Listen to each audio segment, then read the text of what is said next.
USAA knows dynamic duos can save the day, like superheroes and sidekicks or auto and home insurance. With USAA, you can bundle your auto and home and save up to 10%. Learn more and get a quote at USAA.com/bundle. Restrictions apply. Brooks Running reminds us that we're all powered by something. Whether it's the me-time energy of a run after a day at the office, the electrifying energy of your first marathon, or the infectious energy of a group run with your friends. No matter what energy powers you, Brooks has gear specifically designed to unleash it. So lace up and let it out. Let's run there. Visit brooksrunning.com today to learn more. Vitamin Water Zero Sugar has great taste, zero BS, and obviously zero sugar. For those with zero room in their calendar, zero patience for slow walkers, those who get 0 hours of sleep on a Saturday night, have zero filter, zero given, and zero interest in grabbing a plain, boring water. Grab a delicious Vitamin Water Zero Sugar today. Raise the rudders! Raise the sails! Raise the sails! Captain, an unidentified ship is approaching. Over. Roger. Wait, is that an enterprise sales solution? Reach sales professionals, not professional sailors. With LinkedIn ads, you can target the right people by industry, job title, and more. We'll even give you a $100 credit on your next campaign. Get started today at linkedin.com/results. Terms and conditions apply.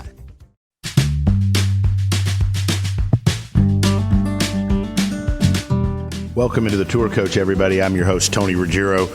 First of all, we're excited to be joining the Golfer Gang Network, which is a collection of podcasts just like us, just like ours. It's all people who love the game, love the journey.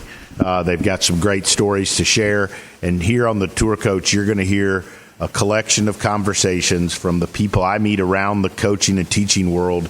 And every story has a lesson, and every lesson is designed to help you enjoy, love, coach, and play the game of golf better.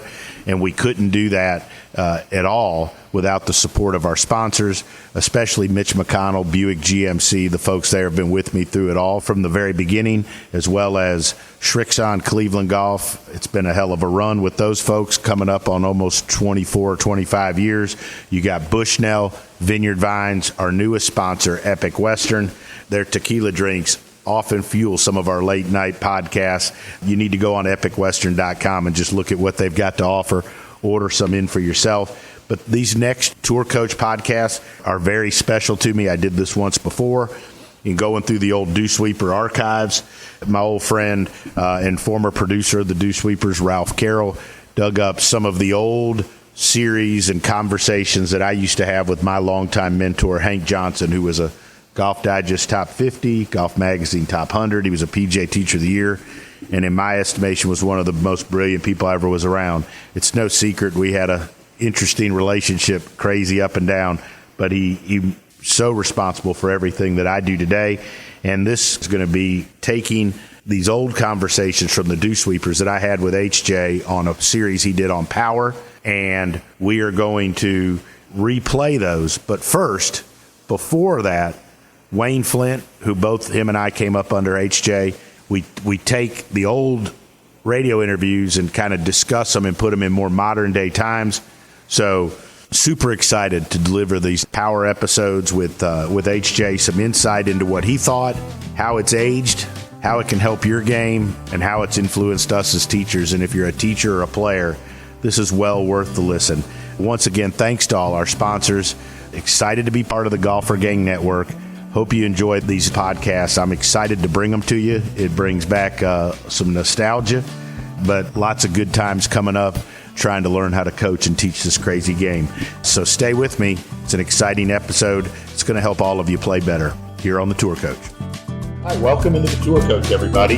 Once again, I'm your host, Tony Ruggiero, and we've been on a pretty cool journey here the last month. We've spaced these out a little bit, but our good friend Ralph Carroll, Wayne and I's good friend, who was the longtime producer of the Dew Sweepers Golf Show. Many of you first heard me or heard of me on the Dew Sweepers when it used to be back on PGA Tour Radio on the XM Sirius days, and we were on there for a long dang time. And you'd hear Wayne on there with me all the time. And Hank Johnson, our longtime mentor, had a regular segment. It was the second segment of the show. We called it On the Tee with HJ.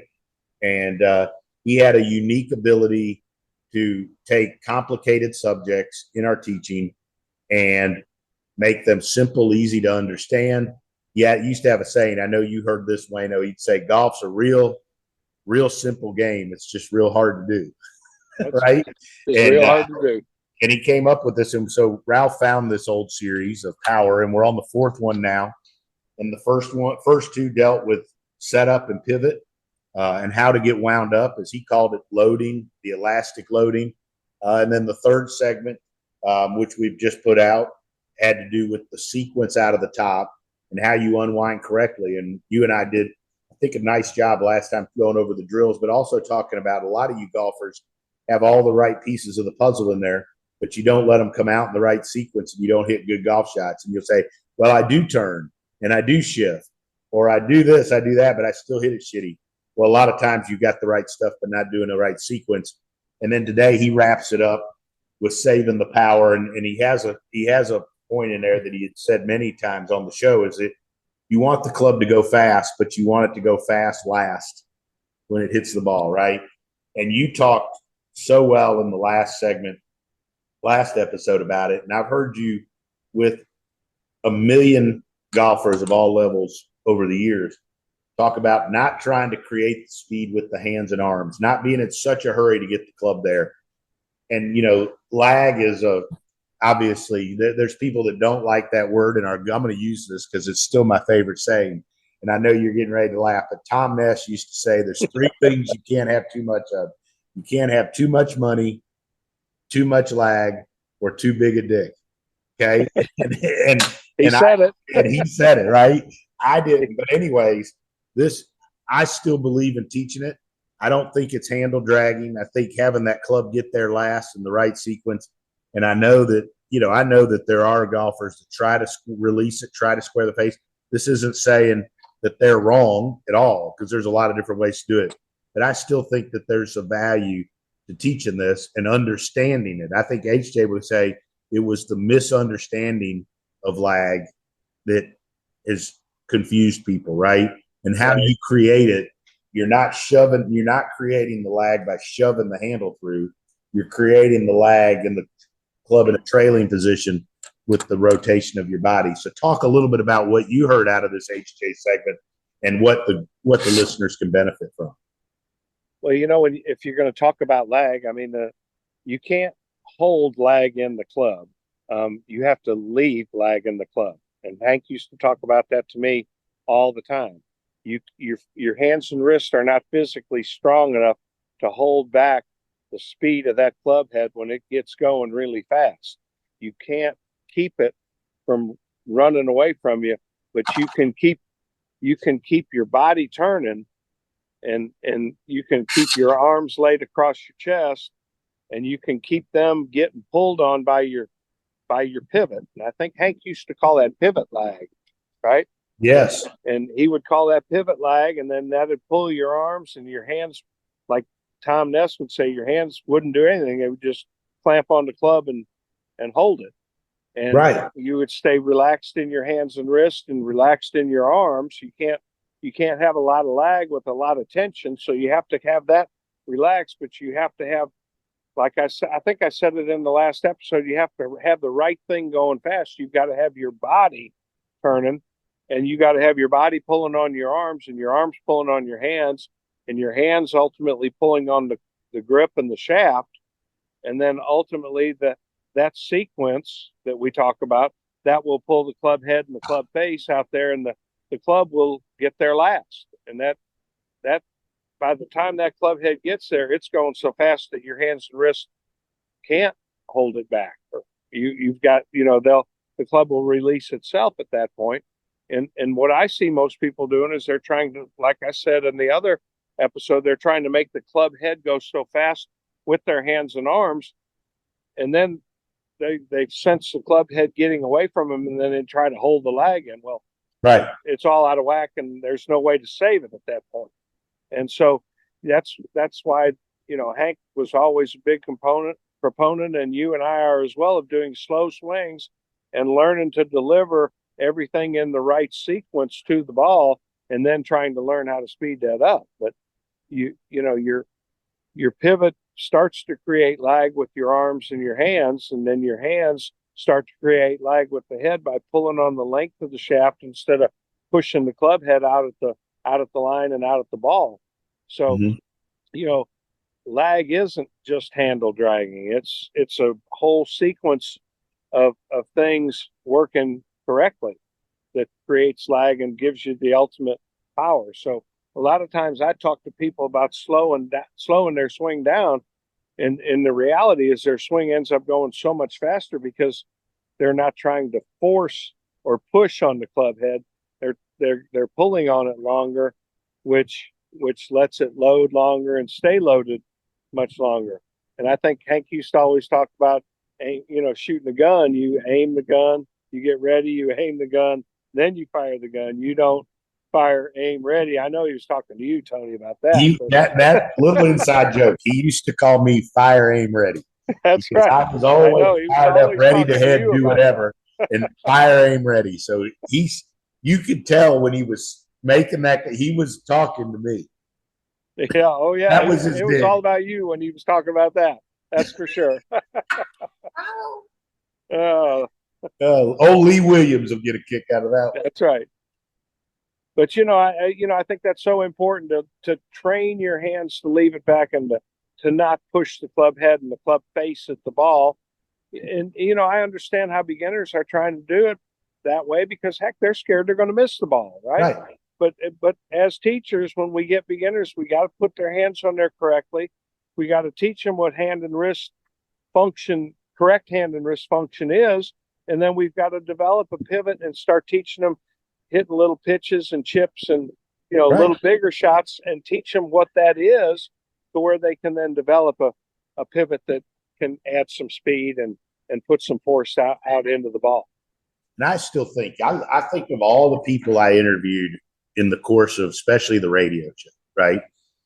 And I remember Ben Crenshaw one time, and I asked what would be the best way to teach golf to juniors.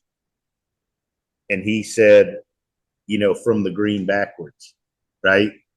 You remember that? He was like, yeah, I do. To take a 4 and make it a 3 and make it a 2, right? The only way to do that's with a chip and a pitch. And I remember him doing it, and he was making little motions and, had his hands.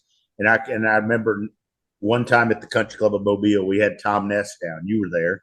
Yeah. Tom came and taught with us. And, we had a stretch there where, we brought some of the greatest teachers in the game to the Country Club of Mobile to expose those members to that. When you think of the people that came through there, yourself, Hank Johnson, Tom Ness, Mark Wood, list goes on. I mean, there was a lot of influential people that came, and a bunch of great young players along with it. Yeah, right. A lot of great young players, and it was cool to see that. But I remember Ness saying to somebody, because he was big, obviously, on teaching this, and I remember the person said, like, "Can I go full speed yet?" And he said, "You can't bake a cake till you can bake a cupcake." That's We're baking cupcakes today, right? And I stole that shit. I use it all the time, right? But, even when we're teaching tour players, slowing them down, and it all goes back to, HJ doing the stuff, the slow swings. He loved them without a ball. It's hard to get people to do stuff without a ball. But, like, you're the king of slowing people's ass down, making them hit little shots and learn the motion and learn how to control the club head with the pivot. Tony, I gave a lesson. My first lesson this morning was to a guy that I haven't seen in probably 5 or 6 years, but you'll remember the name, Wes Vance. He was one of my first kids that I took to play Division I college golf, and he ended up playing his golf at Alabama, and he's a great, amateur golfer in North Carolina now. And he was back visiting his family, and he brought his daughter this morning, and he took the lesson. His daughter, I've helped her a little bit at the end, and his daughter was the same age as he was when I gave his first lesson. And so, we kind of come full circle. And, it was interesting because I told him a couple little things that I wanted him to do. I showed it to him as I always do. And we went back down, and I didn't say anything. Here, we're going to do these one or two things, and that's it. Now let's see if you can do it. And the first thing he did was hit his 7 or 8 iron, whatever he was hitting. He hit it about 95 yards. He went slow. I mean, immediately his instincts kicked back into, I'm going to go slow and I'm going to try to do this. And, now that's a number, that's 20 years of being a great player and a very in tune golfer, if you will. Right. And that's how golfers get better. They're very much aware of what's going on around them and what their bodies are doing or need to learn to do. And that's one of the greatest lessons I think you can give a 36 handicapper is to show them how a really good player practices and how they will slow themselves down to hit, 110 yard 8 iron when they can normally hit it 170, right? But they slow themselves down to try to figure out how to do it, and then they speed it up, in due time. And that, I think that's just, that's something we as teachers need to continue to instill in our students to get them to get better as fast as we can. He going back over the, this piece that we did, that HJ did back however many years ago. He did a lot about, once you get it to halfway down, he talked a lot about delivering the club from there. Right. He called that delivery, I think. And delivering the club. And I thought he did. There were some interesting things too, where, one of them was about straightening the left leg, the lead leg. And he said, he said, you shouldn't try to keep it bent, but you shouldn't necessarily try to snap it. Like if your hips rotate correctly and you rotate your left hip and the pressure gets to the heel, the leg should straighten. Right. Right. And then, and then he talked, but a lot of this, it reminded me, a couple of weeks ago or a week ago, whatever it was, when I was out in Vegas, had the opportunity to observe Butch. He talks a lot about, in this particular thing, he talked a lot about his right side going through, right? Like the right side, releasing your right hip and your right shoulder. And HJ touched on that. If your left hip turns out of the way and your right hip and shoulder, then they have to go through. And if they go through, that should pull your right foot off the ground. Right. I thought there were, but I thought it was interesting, some of the similarities. I've told you some of my observations being out there. It was such a fantastic day. So fortunate to do it. But it's interesting how these great teachers simplify things down and don't touch on things that are going to happen as a result. To me, that's the genius of HJ, the genius of you. 100%. The biggest thing I picked up in the times I've watched Butch is, not dealing with symptoms. Finding one thing that cures a bunch of stuff up. And I think you hear that in this segment from HJ today about creating power and delivering the club. Well, I don't think there's any doubt. I mean, they focus on the causes, not the effects, and everybody's trying to fix the effects a lot of times. And the genius of the greatest teachers, they're always going after the cause, and they're fixing the cause, and the cause then ends up spilling down to the effects and fixing the effects. And that's that's the genius of teaching, and that's what the best teachers in the world do. And if you'll stay on the causes long enough, the effects will fix themselves for sure. Couldn't say it any better. Wayno, this has been awesome. I mean, we got to do more of these series. We got to go back and pull this stuff up. We got to get Ralph on that. But it's so fun. And heck, it also at times too, I mean, I'm not afraid to say, like, sometimes you listen to this stuff and you remember things that you used to do. You're like, shit, I haven't done that. Why'd I quit doing that? Yeah, right? why'd I you ever listen to that stuff? And that one always worked, right? Right. What the hell? Why'd we quit doing that? Yeah. I think you're right. I mean, I think you kind of refined yourself a lot of times, and you refine you refine how you became a teacher, and you kind of gravitate back to your teaching tree that you grew up under, if you will.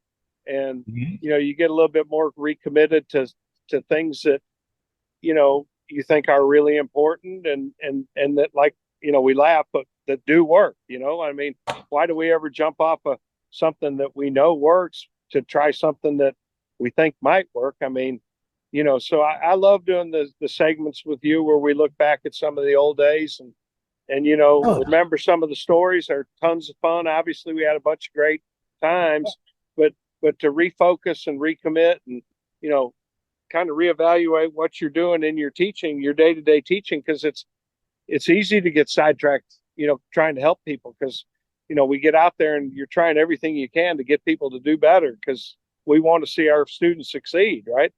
I think I think doing these things to me, and also teaching with you, teaching with Hack, and Woody is so good, because sometimes you get caught up. We're getting new tech, and you're around a bunch of tour players and all of that. And sometimes I think it's easy to drift away from the things that you were brought up on that made you successful. Right. And the one thing I always know about you, I knew it about HJ, because we didn't talk as much towards the end, but he was never afraid to pick up the phone and tell you were way off base on something. Right. Absolutely. Get out of the way. Right. And,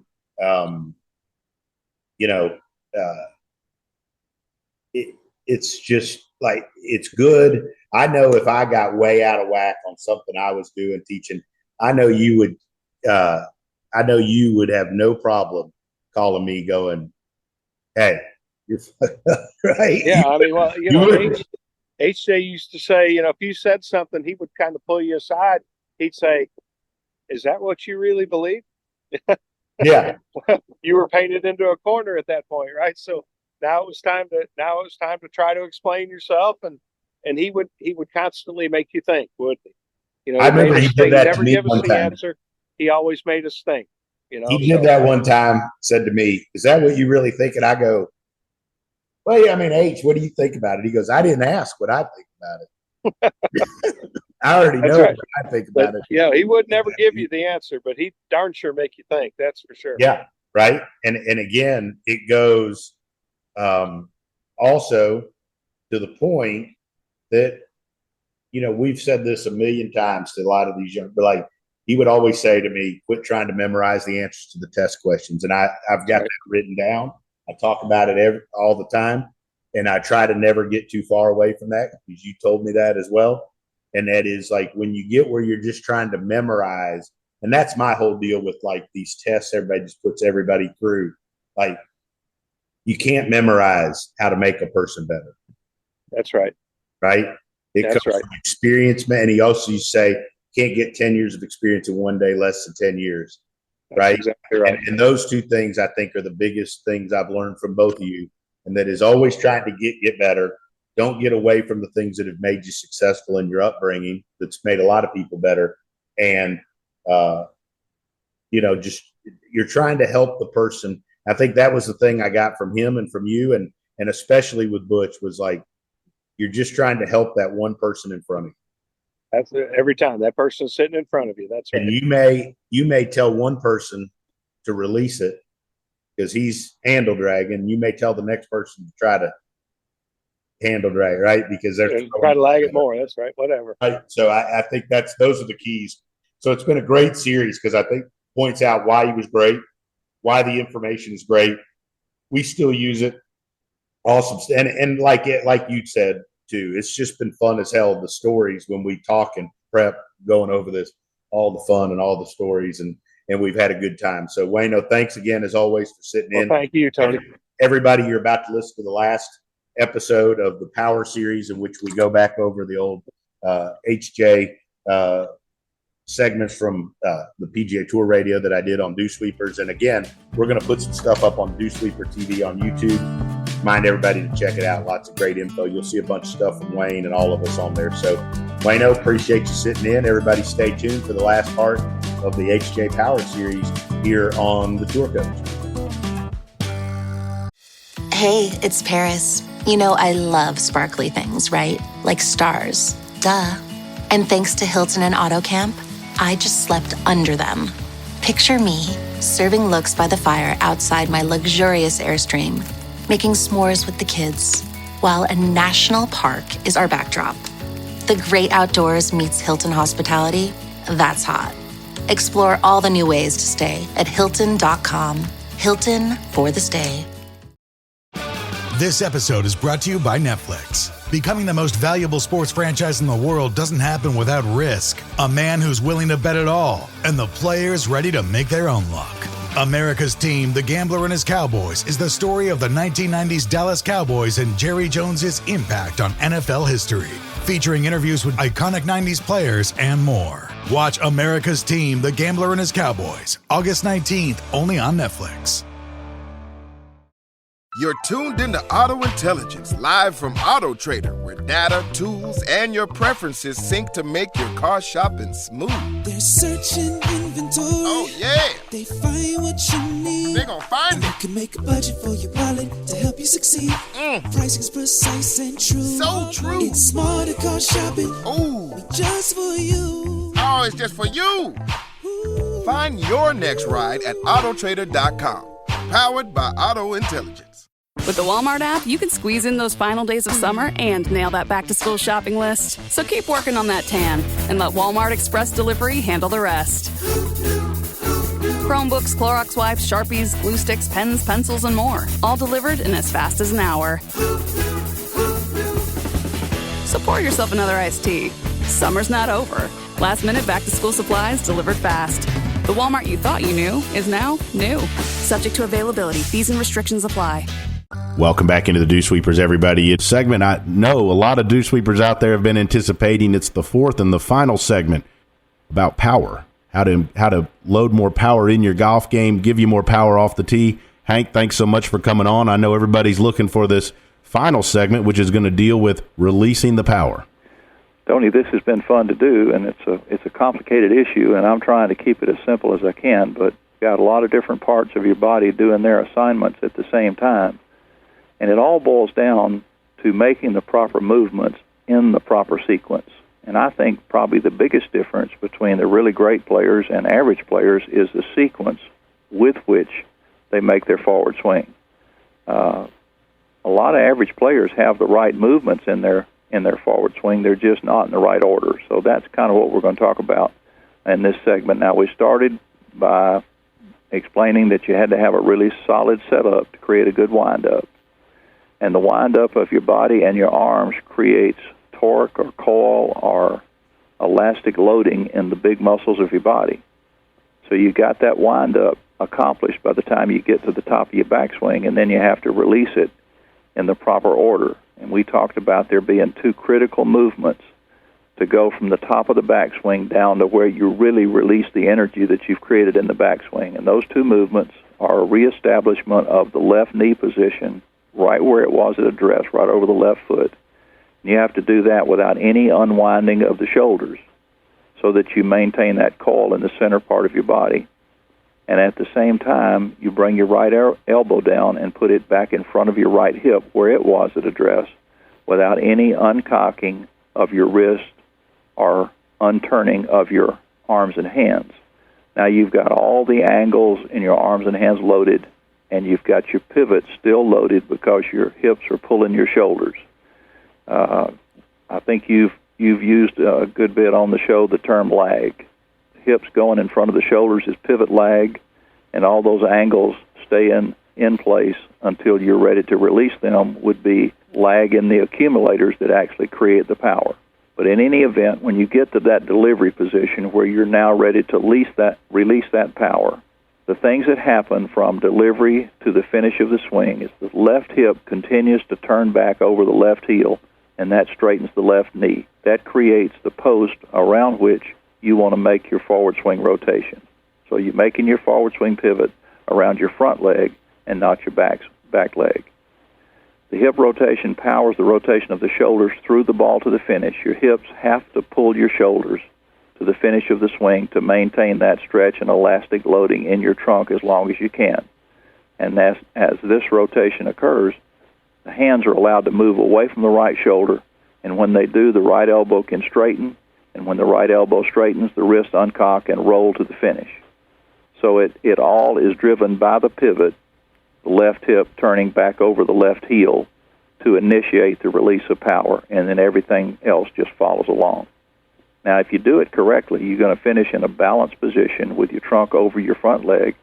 Your arms will be relaxed and still in front of your left shoulder, and your right knee should be pulled over toward your straight left knee, and the right shoulder should be slightly lower than the left. Hank, let's go back here for just a second, and I'm pulling things that people have asked here before on the dew sweepers, and that is the straightening of the left knee. Is that something? Do you have to focus on the whole sequence, or is that a good thought for some people to go ahead and try to straighten their left leg as they're going through the ball? Tony, I don't know that you want to straighten it. I think you just don't want to try to keep it bent. Now, if your left hip is turning back over your left heel, that will pull your left knee straight.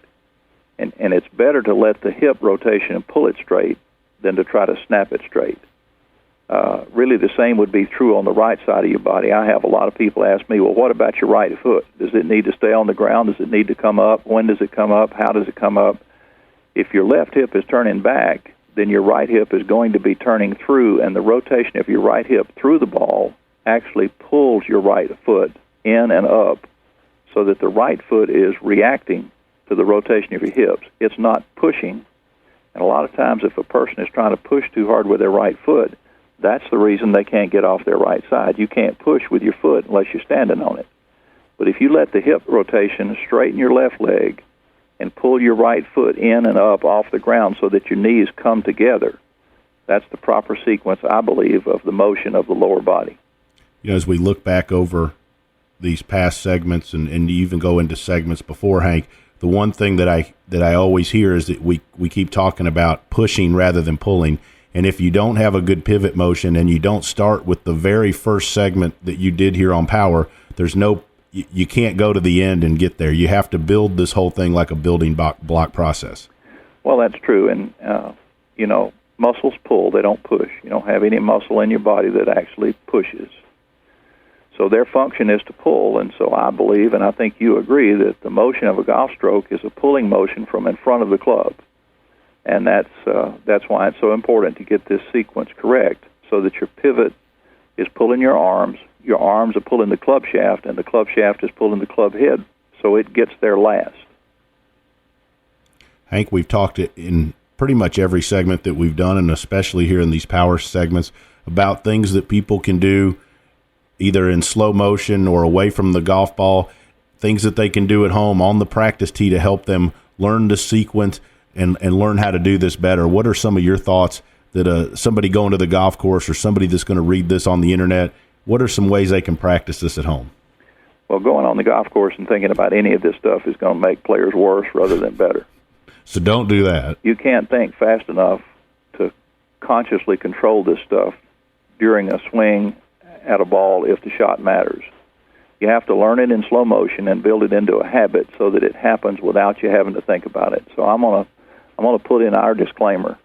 If you go on the golf course and think about all this swing stuff, don't blame us if you play worse, because we're telling you right now this stuff is for practice, for training, so that you don't have to think about it on the golf course. Now, slow motion swings are wonderful in terms of rehearsing the movements that you want to make. This stuff, if a player hasn't been doing it, is going to be so foreign and so uncomfortable that they're going to have to go really, really slow to have any chance to make it accurate. And you just build that up from a slow motion swing to a full speed swing. Now, Davis Love is one of the longer hitters on the PGA Tour, and I had the good fortune of teaching with his dad for years with the Golf Digest School. And Davis would hang around, and I used to see Davis by the hour take his fairway wood, maybe a 4-wood, and make full-length swings and hit the ball to the 150 marker. And that's the way he built his swing, and then once the swing was built, he put the speed back in. And I just think you have to be willing to do that. Hank, don't you think that by doing things in slow motion, it helps you learn to feel what it's like correctly? I know we've talked before that if you really want to get better and you really want to play well, you have to learn to recreate what it feels like when you do it correctly, because you can't think about it while you're on the golf course. Well, I think that's absolutely true, and sometimes people kid themselves. I had a student the other day that I was getting to hit shots with less than full-speed swings, and the student turned to me and said, I can't swing that slow. Every time I swing that slow, I lose my balance. And I said, no, you lose your balance every time. It's just when you go slow, you can feel it. It's not just when you swing slow. That balance problem is there in every swing, but it does let players have a better feel for what's really going on in their swing. Hank, kind of to wrap this up, one of the other questions that we get here on the Dew Sweepers frequently, and I get it as well, is, people wonder how important is the finish position and monitoring where you get. I tell people all the time, I know you do too, to hold your finish. How important is that, and what can you learn by that finish position? Well, I think where your swing finishes is to some degree an individual thing, and I mentioned several keys that I think are important for everybody. Number one, you want to be in balance.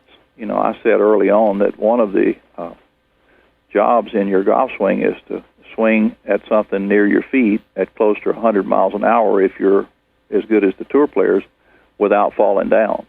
So balance is a key issue, and you want to be balanced at the end of your swing if you're a right-handed player on your front leg. You want to be able to hold your finish on your front foot balanced until the ball lands.